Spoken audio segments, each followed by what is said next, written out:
It's good. It's 216 Scano from the Gutter News. So I wanted to talk about the Heartless Felons, Cleveland's biggest, probably Cleveland's biggest criminal organization, period. It was started by a couple of brothers, Ferguson and Antonio Peterson. From Cleveland's Upper East Side, what we call up the way, East Side, St. Clair area. Um, what's unique about the Heartless Felons, though, is its true origins. It started in a juvenile prison facility. Um, Cleveland was, and it still is, comprised, particularly the East Side, West Side area, but mostly East Side, comprised of a bunch of young niggas, wild young niggas from different gangs. And the thing about Cleveland is you got different gangs that's in the same set. Like you know what I'm saying? You got Bloods, you got GDs, BDs, Crips, whatever, but they in the same set because they in the same clique, the same hood, even though they got different allegiances to different gangs. So you know what I'm saying? That's what Cleveland gang politics is unique in that way. But as far as the Heartless Felons, they pretty much put a stranglehold on all that shit. And the way they was able to do that was predominantly, like I said, through the prison system. And it started in the juvenile prison system. And as you know, the membership grew, which it grew very quickly. Uh, they were able to, like I said, exert their control and their power throughout the east side of Cleveland and pretty much just take over as far as, the predominant street gang. This is mid 90s, early 2000s. So, like I said, the thing that made them unique was the way they recruited. Um, so what they do, is catch.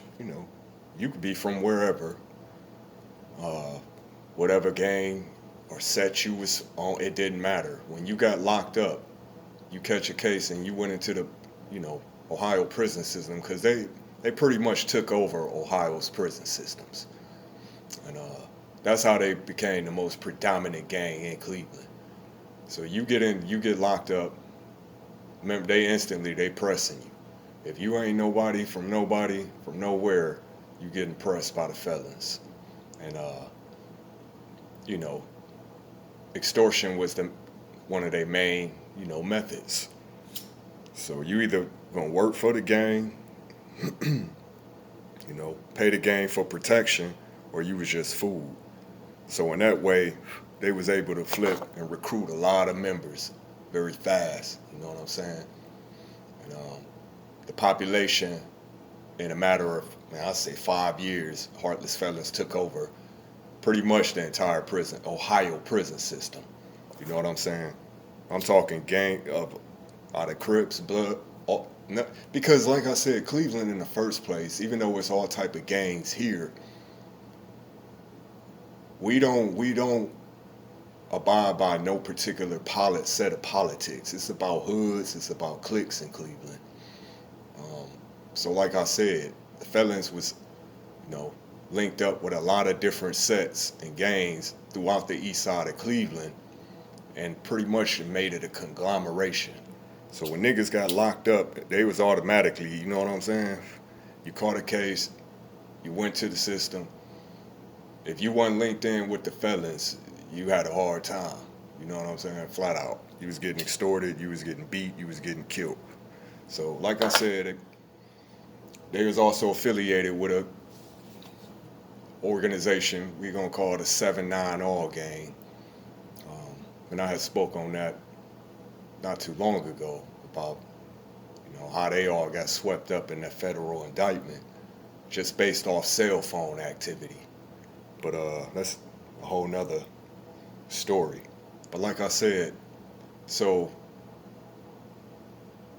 out of all the gangs that existed in Cleveland prior to the mid, late, early 2000s, um, they all got overpowered by the Heartless Felons in a matter of 5 years. Because these dudes is in, like I said, Cleveland is comprised of so many different cliques and hoods all throughout the east side, and they all turned up. You know what I'm saying? So you had a lot of young dudes going into the prison system during the 90s. Still, even still, but I'm saying at this time it was the streets was so turned up. Y'all know what the crack era was like in the 90s. So you had so many young niggas going into the system, and like I said, they was on them instantly. So if you wasn't a felon, it wasn't shit moving for you for real. So in a matter of, like I said, years, man, became the most dominant street gang in Cleveland.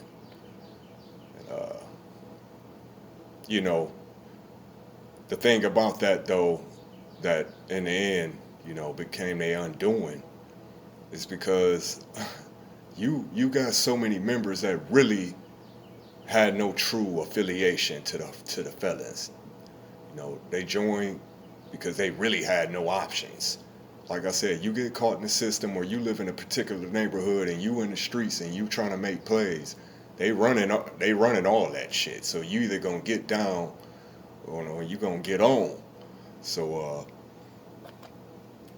but at the end of the day, niggas do what they have to do, you know what I'm saying, to survive or to push a certain agenda. So niggas weren't really loyal to the Heartless Felons like that. As soon as they got out the prison system, you know what I'm saying, or they moved around, you know what I'm saying, they was done with the felon shit, because like I said, the felons thrived on extortion, even predominantly their own members. So in that sense, it wasn't no true loyalty. You know what I'm saying? A lot of it was based on fear. So a lot of the members really joined because, like I said, they had no other choice. So as soon as they got out of prison, niggas just went back to, they denounced the gang, or, turned their back on the gang or whatever. Because who the fuck gonna keep on paying a nigga they don't ever even sit down with a percentage of they play, you know what I'm saying? Just to be affiliated. So at the end of the day, it all fell apart, But at that time period, early 90s, mid 90s, like I said, early 2000, the Heartless Felons was controlling all of Ohio for the most part. I'm saying in the prison system, particularly, you know what I'm saying? And only people that was rivaling them, only gangs that was rivaling them in the prison system in Ohio was the white, what you want to call Peckerwood gangs. That was it. But yeah, it's the story of, the origins of Heartless Felons, who was started by, like I said, Ferguson and Adrian. It is what it is. 216 Scano, standing on it.